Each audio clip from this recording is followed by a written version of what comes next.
Hello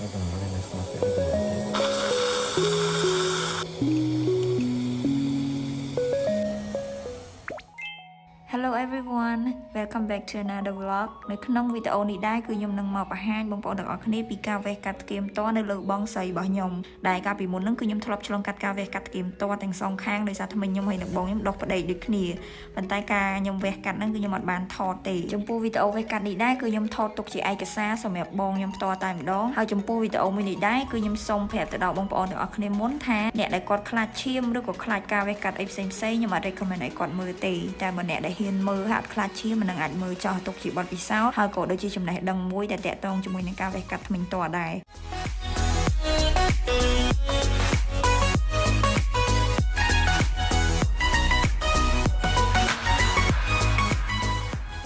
នេះគឺជាសភាពថ្មិញរបស់បងខ្ញុំទាំងសងខាងគឺដុសប្តីដូចខ្ញុំអញ្ចឹងមុនពេលដែលយើងវះកាត់មិនបាច់ចាំខ្លាចថាខ្លាចឈឺអីទេព្រោះមុននឹងគេចាប់ផ្ដើមវះឲ្យយើងគ្រូពេទ្យក៏បានចាក់ថ្នាំស្ពឹកឲ្យយើងឲ្យស្ពឹកទាំងស្រុងឲ្យយើងអត់ដឹងឈឺតែម្ដងបានគាត់ចាប់ផ្ដើមវះបងខ្ញុំគឺជាអ្នកដែលខ្លាចឈឺខ្លាំងបំផុតហើយនិយាយទៅខ្លាចគ្រប់សពហ្មង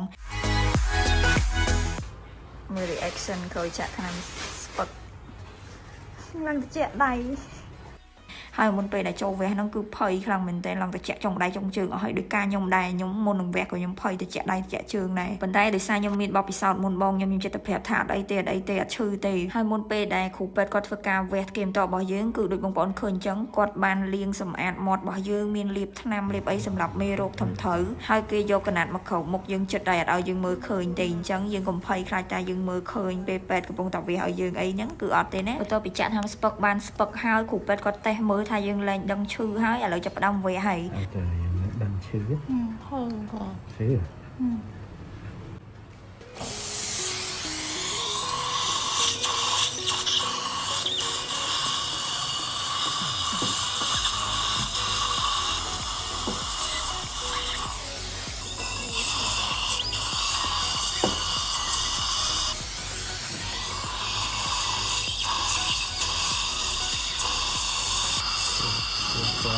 សុំ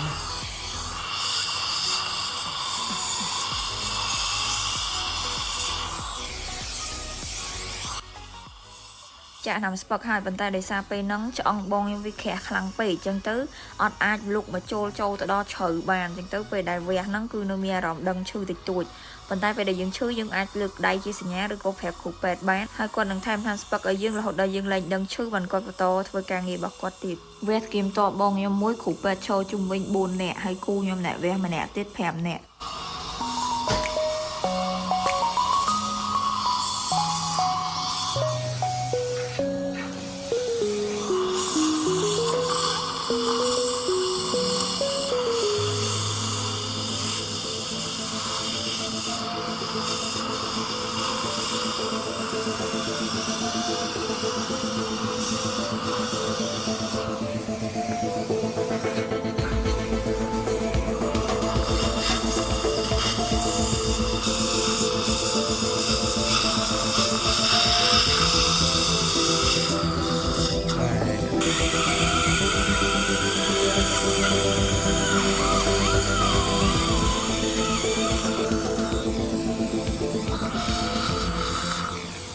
ឥឡូវថែមថ្នាំស្ពឹកទៀតទេដោយសារតែពេលហ្នឹងគឺនៅតែដឹងឈឺដែរវាថ្នាំស្ពឹកហ្នឹងវាស្ពឹកបានតែខាងលើដល់ពេលអាខាងក្នុងជ្រៅចូលទៅកប់មួយឆ្អឹងហ្នឹងគឺថ្នាំស្ពឹកវាចូលទៅអត់ដល់ដោយសារតែឆ្អឹងក្រាស់ខ្លាំងពេកថាការខ្ញុំទៅអស់ច្រើនកាលហ្នឹងខ្ញុំវះហ្នឹងមួយចំហៀងចាក់អស់4ពូលតែបងខ្ញុំលើសខ្ញុំពាក់កណ្ដាលមួយចំហៀងចាក់អស់7 8ពូលអញ្ចឹងឲ្យតែអ្នកជំងឺគាត់នៅដឹងឈឺគឺគ្រូពេទ្យគាត់ថែមថ្នាំស្ពឹករហូតដល់តែយើងបាត់ឈឺព្រោះបើសិនជាយើងនៅដឹងឈឺគឺអាចវះបានទេ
បន្ទាប់ពីថែមថ្នាំស្ពឹកអស់ជាច្រើនលើកជាច្រើនសារថ្មិញបងខ្ញុំគឺកាត់បានពាក់កណ្ដាលហើយដោយសារតែថ្មិញហ្នឹងគឺវាមានហឺវាហ្នឹងចង្អេងចង្អាងហើយអាគល់ថ្មិញហ្នឹងគឺវាដុះជាប់គ្នាជាមួយនឹងថ្មិញថ្កៀមដែលនៅចិត្តវាហ្នឹងអញ្ចឹង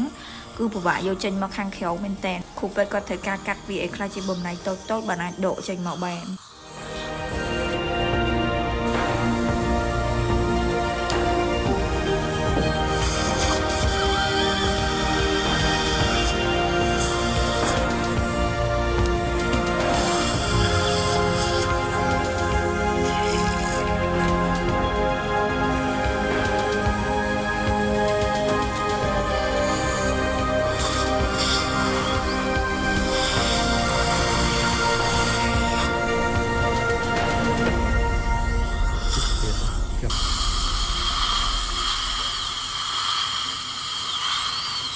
ការណៃថ្មិញបងខ្ញុំនេះដែរក្នុងមួយចំហៀងគឺប្រើពេលដល់ទៅជិត2ម៉ោងការខ្ញុំដូចជាតែ1ម៉ោងទៅ1ម៉ោងជាងឯងបងខ្ញុំប្រើពេលយូរជាងខ្ញុំដោយសារតែថ្មិញពិបាកយកចេញហើយកន្លែងហ្នឹងគឺបងខ្ញុំនៅតែស្រែកប្រាប់ថាឈឺប៉ុន្តែគូខ្ញុំគាត់អត់ចាក់ណាំស្ពឹកទេដោយសារតែចាក់ច្រើនមិនក្រោយក៏វាអត់ស្ពឹកដល់ខាងក្នុងដែរអញ្ចឹងមានតែទ្រាំឈឺសិនទៅប៉ុន្តែក៏វាមិនឈឺខ្លាំងដល់ថ្នាក់យើងទ្រាំអត់បានដែរការខ្ញុំវះហ្នឹងគូខ្ញុំប្រាប់ថាខ្ញុំអស់ឈាមច្រើនជាងបងខ្ញុំទៀត ពេលនឹងខ្ញុំឈោមើលបងខ្ញុំឃើញហូរឈាមច្រើនហើយឃើញបាត់មាត់ចឹងរៀងអាណិតដែរតាបន្ទាប់ពីគ្រូពេទ្យប្រើពេលពុះថ្មិញនឹងឲ្យខ្លាចជាបំណែកតូចៗនេះគឺប្រើពេលអស់យូរមែនតើឥឡូវនេះគូខ្ញុំឲ្យប្អូនខ្ញុំថតមើលថាតើថ្មិញនឹងកាត់បានដល់ធំណាហើយដោយសារតែយើងមើលផ្នែកផ្ទាល់គឺពិបាកមើលដោយសារមានឆ្អឹងខោពីលើមកតង់ទៀតក្រោយពីថតមើលហើយលទ្ធផលចេញមកគឺគូខ្ញុំគាត់បានកាត់ក្បាលថ្មិញចេញផ្នែកខាងលើបានមកតង់ហើយនៅសល់ផ្នែកខាងក្រោមហើយនឹងហឹសថ្មិញអញ្ចឹងថ្មិញបងខ្ញុំក្រោយពីវះហើយគឺអត់អាចមើលថាថ្មិញនឹងមានទំហំប៉ុណ្ណាទេ ដោយសារតែយកចេញមកគឺបែកខ្ទេចខ្ទីអស់លេងដូចថ្មិញខ្ញុំឯងថ្មិញខ្ញុំគូខ្ញុំពុះតែជា2ជា3ជា4ហ្នឹងគឺដកមកបានឯងតែបងខ្ញុំគឺឡើងបែកខ្ទេចខ្ទីអស់ដោយសារពិបាកដកខ្លាំង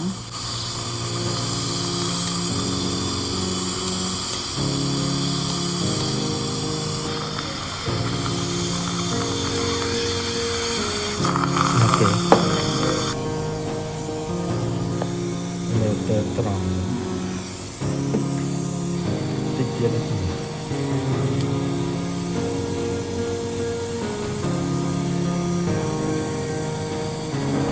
vẽ đỏ lên là sao vẽ đỏ đấy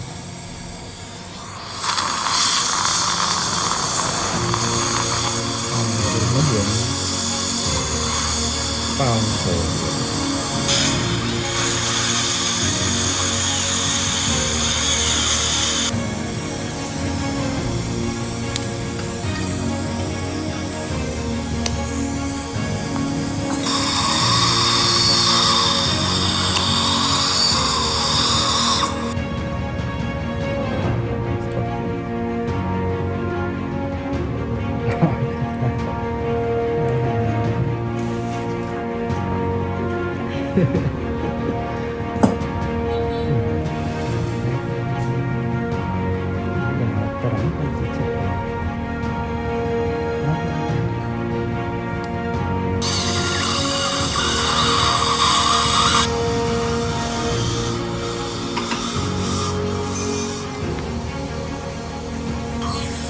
đẹp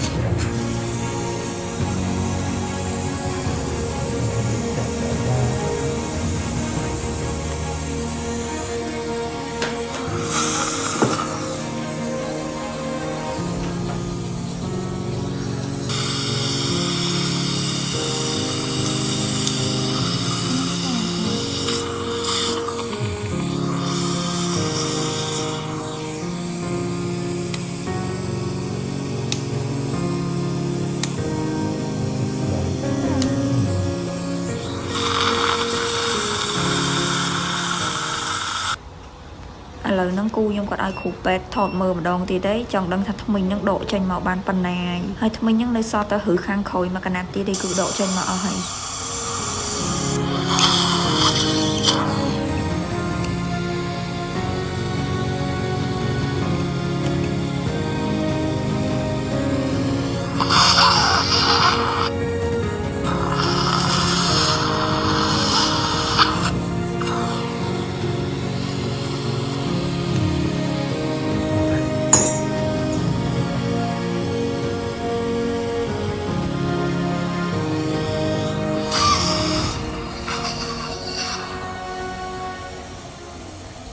បំផុតថ្មីងត្រូវបានយកចេញមកអស់ហើយបន្ទាប់ពីអស់ថ្មីងហើយគ្រូពេទ្យក៏បានលាងសម្អាតកន្លែងមុខលពោះនឹងឲ្យស្អាតដើម្បីធ្វើការដេរផ្ចិតមកវិញ thì hết rồi chị không bánh lại chịu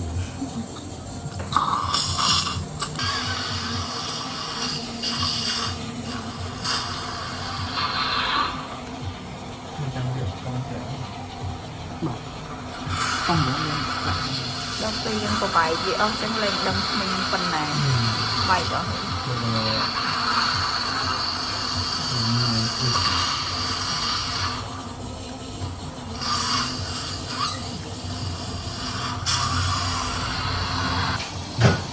នេះគឺជាមុខរបួសរបស់បងខ្ញុំបវាយរៀងវែងគូសំដែរហើយជ្រៅចូលទៅខាងក្នុងបងប្អូនតទៅពីលាងសម្អាតរួចគូខ្ញុំគាត់បានដាក់ថ្នាំដាក់អីហើយមិនគាត់ដេរផ្ចិតមកវិញហើយពេលដែលដេរហ្នឹងគឺខ្ញុំឲ្យគាត់ដាក់ប្រដាប់ខាត់ឈាមដែរដើម្បីទប់ឈាមកុំឲ្យហូរមកខ្លាំងពេកអាពណ៌សដុំហ្នឹងអាហ្នឹងប្រដាប់ខាត់ឈាមបងប្អូនបើសិនជាយើងអត់ដាក់អាហ្នឹងទេឈាមវាហូរចេញមកច្រើនជាងដែលយើងអត់ដាក់ហើយពេលដែលយើងដាក់ចូលទៅវាប៉ះជាមួយនឹងឈាមយើងគឺវាអាលាយអស់ហើយអញ្ចឹងបើសិនជាបងប្អូនទៅវះថ្មិញតអីអាចប្រាប់ប៉ែតអីគេដាក់អាហ្នឹងឲ្យទៅគេដាក់ឲ្យហើយកន្លែងដែលខោងហ្នឹងពេលដែលយើងយកថ្មិញចេញដបងគឺវាខុងចឹងឯងរយៈពេល3ទៅ6ខែឆ្អឹងរបស់យើងនឹងចាប់ផ្ដើមដុះមកវិញហើយចាញ់របស់យើងគឺប្រើពេលតែប្រហែលអាទិត្យទេវានឹងជាសះមកវិញឯងនៅពេលដែលវាដុះសាច់មកវិញគឺសាច់នឹងចេញប្លុកពណ៌សសបាប់ជំនាញឲ្យអ្នកជំងឺរីឡែក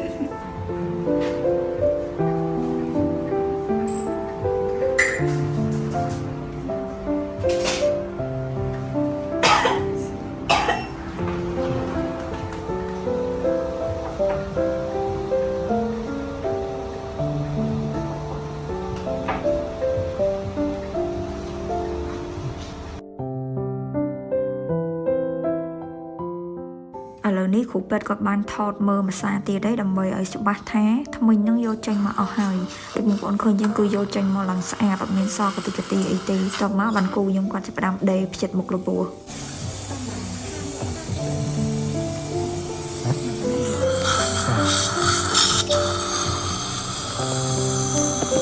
tôi cho cả một cả tôi của bạn tôi cho cả một cả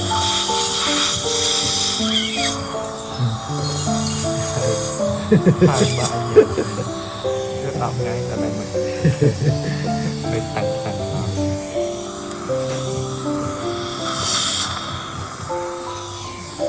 cả nhận người riêng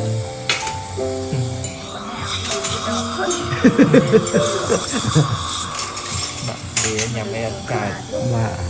nhằm ăn vào đây đấy đang ta hà mà cho hiền một